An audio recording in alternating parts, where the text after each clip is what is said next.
The United States dollar is the official currency of the United States and its insular territories. It is divided into 100 smaller cent units. The circulating paper money consists of Federal Reserve Notes. The US dollar is fiat money. It is the currency most used in international transactions and is the world's primary reserve currency. Several countries use it as their official currency, and in many others it is the de facto currency. Besides the United States, it is also used as the sole currency in two British overseas territories in the Caribbean, the British Virgin Islands and Turks and Caicos Islands. A few countries use only the US dollar for paper money, while the country mints its own coins, or also accepts US coins that can be used as payment in US dollars, such as the Susan B. Anthony dollar. Overview. Article 1, Section 8 of the U.S. Constitution provides that the Congress has the power to coin money. Laws implementing this power are currently codified at 31 U.S.C. Section 5112. Section 5112 prescribes the forms in which the United States dollars should be issued. These coins are both designated in Section 5112 as legal tender in payment of debts. The Sacagawea dollar is one example of the copper alloy dollar. The pure silver dollar is known as the American Silver Eagle. Section 5112 also provides for the minting and issuance of other coins, which have values ranging from 1 cent to $50. These other coins are more fully described in Coins of the United States dollar. The Constitution provides that a regular statement and account of the receipts and expenditures of all public money shall be published from time to time. The provision of the Constitution is made specific by Section 331 of Title 31 of the United States Code. The sums of money reported in the statements are currently being expressed in U.S. dollars. The U.S. dollar may therefore be described as the unit of account of the United States. The word dollar is one of the words in the first paragraph of Section 9 of Article 1 of the Constitution. Dollars is a reference to the Spanish milled dollar, a coin that had a monetary value of 8 Spanish units of currency, or reals. In 1792 the U.S. Congress passed a Coinage Act. Section 9 of that act authorized the production of various coins, including dollars units, each to be of the value of a Spanish milled dollar as the same as now current, and to contain 371 grains and 4/16 parts of a grain of pure, or 416 grains of standard silver. Section 20 of the Act provided that the money of account of the United States shall be expressed in dollars, or units, and that all accounts in the public offices and all proceedings in the courts of the United States shall be kept and had in conformity to this regulation. In other words, this act designated the United States dollar as the unit of currency of the United States. Unlike the Spanish milled dollar, the U.S. dollar is based upon a decimal system of values. In addition to the dollar, the Coinage Act officially established monetary units of mill a 1/1000th of a dollar, cent a 100th of a dollar, dime a 1/10th of a dollar, and eagle a $10, with prescribed weights and composition of gold, silver, or copper for each. It was proposed in the mid-1800s that $100 be known as a union, but no union coins were ever struck and only patterns for the $50 half union exist. However, only cents are in everyday use, as divisions of the dollar. Dime is used solely as the name of the coin with the value of 10, while eagle and mill are largely unknown to the general public, though mills are sometimes used in matters of tax levies, and gasoline prices are usually in the form of $X.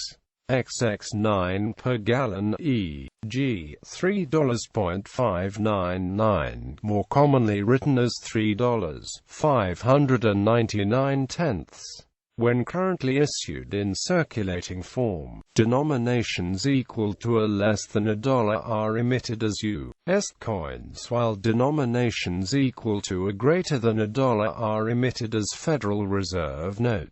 Both $1 coins and notes are produced today, although the note form is significantly more common. In the past, paper money was occasionally issued in denominations less than $1, and gold coins were issued for circulation up to the value of $20. The term eagle was used in the Coinage Act of 1792 for the denomination of $10, and subsequently was used in naming gold coins. Paper currency less than $1 in denomination, known as fractional currency, was also sometimes pejoratively referred to as shin plasters. In 1854, James Guthrie, then Secretary of the Treasury, proposed creating $100, $50 and $25 gold coins, which were referred to as a union, half union, and quarter union, thus implying a denomination of 1 union equals $100.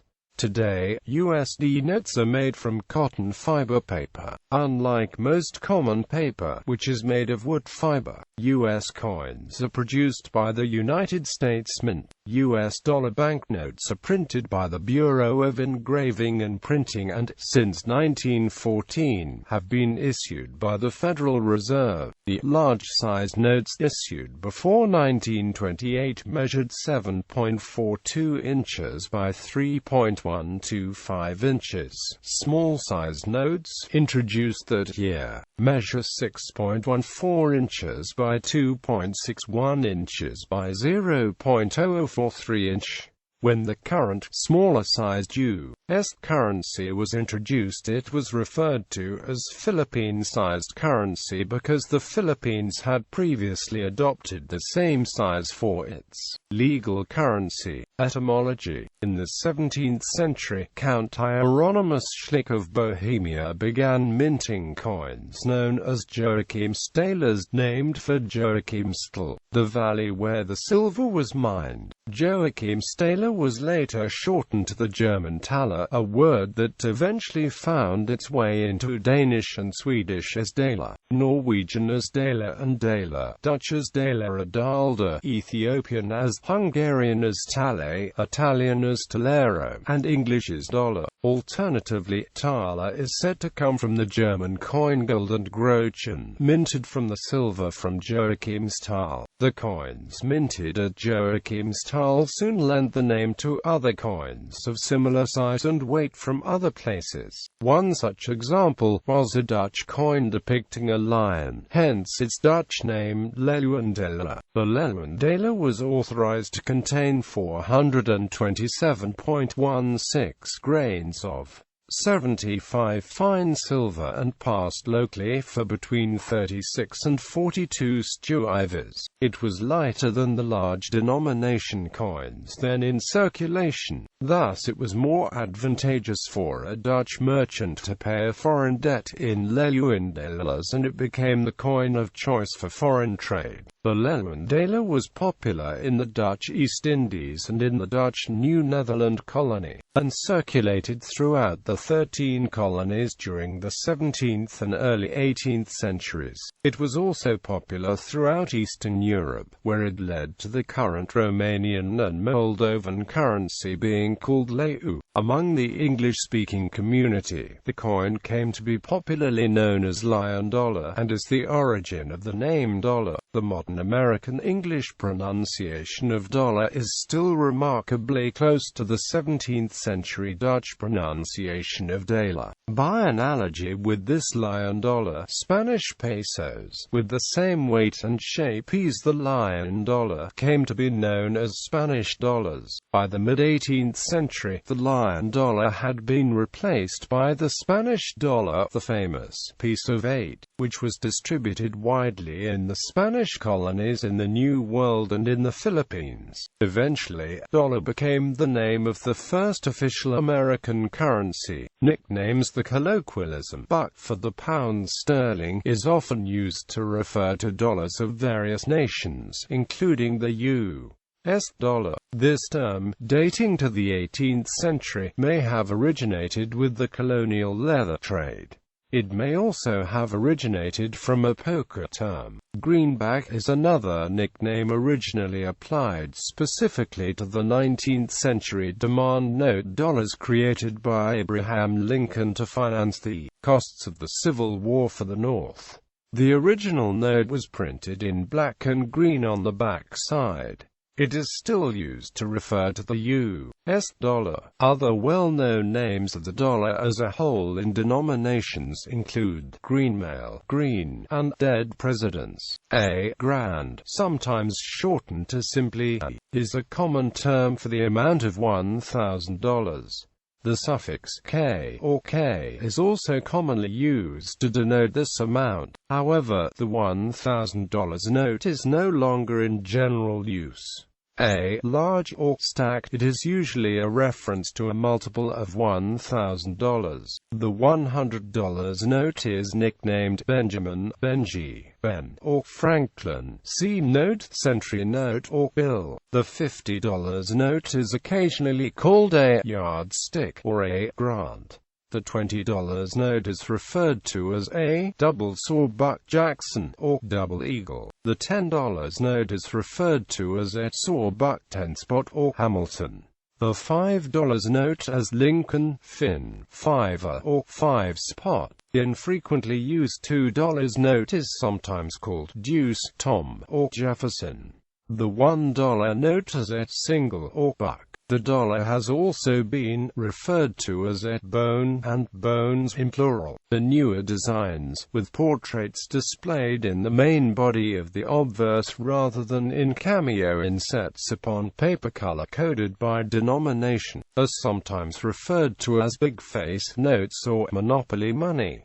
Piastre was the original French word for the U.S. dollar, used for example in the French text of the Louisiana Purchase. Calling the dollar a piastre is still common among the millions of speakers of Cajun French and New England French. Modern French uses dollar for this unit of currency as well. The term is still used as slang for U.S. dollars in the French-speaking Caribbean islands, most notably Haiti.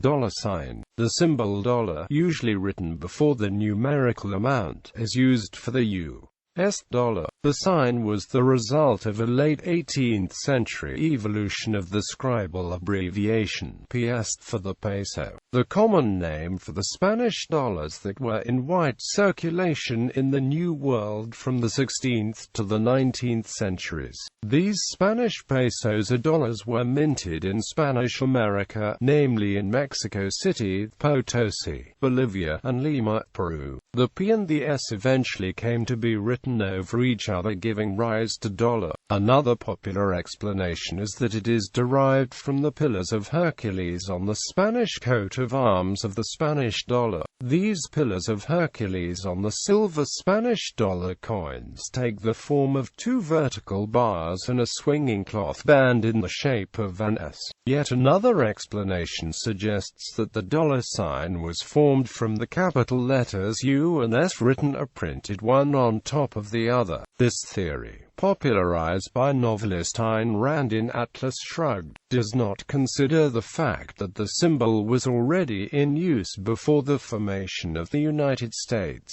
History. The American dollar coin was initially based on the value and look of the Spanish dollar, used widely in Spanish America from the 16th to the 19th centuries. The first dollar coins issued by the United States Mint were similar in size and composition to the Spanish dollar minted in Mexico and Peru. The Spanish U.S. silver dollars, and later Mexican silver pesos circulated side by side in the United States, and the Spanish dollar and Mexican peso remained legal tender until the Coinage Act of 1857.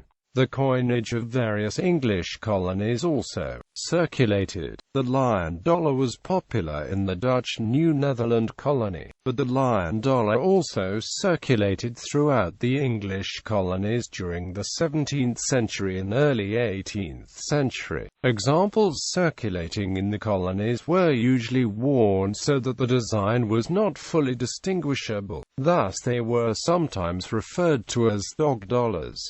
The U.S. dollar was first defined by the Coinage Act of 1792, which specified a dollar to be based in the Spanish milled dollar and of 371 grains and 4/16 part of a grain of pure, 416 grains of standard silver, and an eagle to be 247 and 4/8 of a grain, 270 grains of gold. The choice of the value 371 grains arose from Alexander Hamilton's decision to base the new American unit on the average weight of a selection of worn Spanish dollars. Hamilton got the Treasury to weigh a sample of Spanish dollars, and the average weight came out to be 371 grains. A new Spanish dollar was usually about 377 grains in weight, and so the new U.S. dollar was at a slight discount in relation to the Spanish dollar. The same Coinage Act also set the value of an eagle at $10, and the dollar at 1/10 eagle. It called for 90% silver alloy coins in denominations of 1, 1/2, 1/4, 1/10, and 1/20 dollars. It called for 90% gold alloy coins in denominations of 1, 1/2, 1/4, and 1/10 eagles. The value of gold or silver contained in the dollar was then converted into relative value in the economy for the buying and selling of goods. This allowed the value of things to remain fairly constant over time, except for the influx and outflux of gold and silver in the nation's economy. The early currency of the United States did not exhibit faces of presidents, as is the custom now, although today, by law, only the portrait of a deceased individual may appear on United States currency. In fact, the newly formed government was against having portraits of leaders on the currency, a practice compared to the policies of European monarchs. The currency as we know it today did not get the faces they currently have until after the early 20th century. Before that, heads side of coinage used profile faces and striding, seated, and standing figures from Greek and Roman mythology in composite Native Americans. The last coins to be converted to profiles of historic Americans were the dime and the dollar. For articles on the currencies of the colonies and states, see Connecticut pound, Delaware pound, Georgia pound, Maryland pound, Massachusetts pound, New Hampshire pound, New Jersey pound, New York pound, North Carolina pound, Pennsylvania pound, Rhode Island pound, South Carolina pound, and Virginia pound. Continental currency. During American Revolution, the 13 colonies became independent states, freed from British monetary regulations. They issued pound-sterling paper money to pay for military expenses. The Continental Congress also began issuing continental currency, denominated in Spanish dollars. The dollar was valued relative to the states' currencies at the following rates: 5 shillings, Georgia; 6 shillings, P. Connecticut, Massachusetts, New Hampshire, Rhode Island, Virginia; 7.5 shillings, Delaware, Maryland, New Jersey, Pennsylvania; 8 shillings, New York, North Carolina; 32.5 shillings, South Carolina. Continental currency depreciated badly during the war, giving rise to the famous phrase, "not worth a continental." A primary problem was that monetary policy was not coordinated between Congress and the states, which continued to issue bills of credit. Additionally, neither Congress nor the governments of the several states had the will or the means to retire the bills from circulation through taxation of the sale of bonds. The currency was ultimately replaced by the silver dollar at the rate of 1 silver dollar equals 1,000 continental dollars. Silver and gold standards from 1792, when the Mint Act was passed, the dollar was defined as 371.25 grains of silver. Many historians erroneously assume gold was standardized at a fixed rate in parity with silver. However, there is no evidence of Congress making this law. This has to do with Alexander Hamilton's suggestion to Congress of a fixed 15-to-1 ratio of silver to gold, respectively. The gold coins that were minted, however, were not given any denomination whatsoever and traded for a market value relative to the congressional standard of the silver dollar. 1834 saw a shift in the gold standard to 23.2 grains, followed by a slight adjustment to 23.22 grains in 1837. In 1862, paper money was issued without the backing of precious metals due to the Civil War. Silver and gold coins continued to be issued, and in 1878 the link between paper money and coins was reinstated. This disconnection from gold and silver backing also occurred during the War of 1812. The use of paper money not backed by precious metals had also occurred under the Articles of Confederation from 1777 to 1788. With no solid backing and being easily counterfeited, the Continentals quickly lost the value, giving rise to the phrase "not worth a Continental." This was a primary reason for the "no state shall make anything but gold and silver coin a tender in payment of debts" clause in Article 1, Section 10 of the United States Constitution. The Gold Standard Act of 1900 abandoned the bimetallic standard and defined the dollar as 23.22 grains of gold, equivalent to setting the price of 1 troy ounce of gold at $20.67. Silver coins continued to be issued for circulation until 1964, when all silver was removed from dimes and quarters, and the half-dollar was reduced to 40% silver. Silver half-dollars were last issued for circulation in 1970. Gold coins were confiscated by Executive Order 6102 issued in 1933 by Franklin Roosevelt. The gold standard was changed to 13.71 grains, equivalent to setting the price of 1 troy ounce of gold at $35. This standard persisted until 1968. Between 1968 and 1975, a variety of pegs to gold were put in place, eventually culminating in a sudden end, on August 15, 1971, to the convertibility of dollars to gold, later dubbed the Nixon shock.